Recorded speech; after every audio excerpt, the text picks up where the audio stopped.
continue our team coverage. The winter plow shops, the crews in Colorado Springs, well, they're up and running, and they're getting the real experience now early in the season. Bill Folsom on the road tonight in the Northgate area, looking at potential issues for drivers tonight, Bill.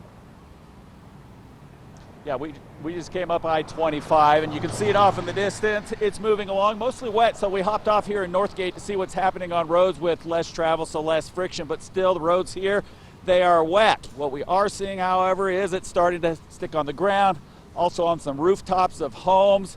As for the people who manage our roads, well, this isn't in their wheelhouse of experience. They've had weeks of 90-degree temperature, suddenly, basically overnight, turning to freezing cold. But what they are planning on is some slush and some icing.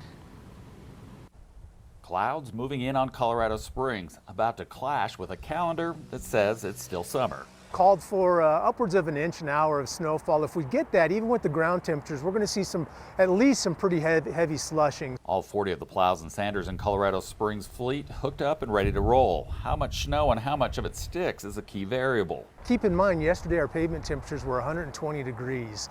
It just remains to be seen how much of that heat is going to be held in and give us that assist, if you would, and help melt off. Under bridges, there is no ground holding heat, so icing is likely. Because of potential for a lot of snow, plows will be rolling through the night. So if you see trucks out and there's nothing on the ground, don't scratch your head and go, what the heck are they doing? We're out there trying to be prepared and stay out in front of this thing. Snow-wise, if the snow comes in and it's really wet and heavy, that is a concern, especially with our softer wooded trees. Even if you opt to leave your car parked, beware of where you leave it. This storm could also result in branches breaking from trees. It's a threat to vehicles, structures, and power lines. But the leaves are going to be a problem. If it had been another 30 days later, I think we'd be in a lot better shape.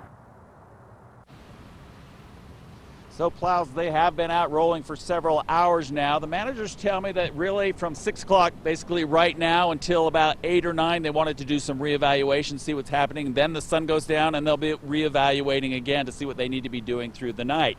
This is a lot of unknowns with a storm like this happening in the summertime. So the bottom line to drivers and people at their homes is use some extra caution, some common sense on your own, because a lot of variables happening here. Watching out for you, Southern Colorado. Bill Folsom, News 5. Bill,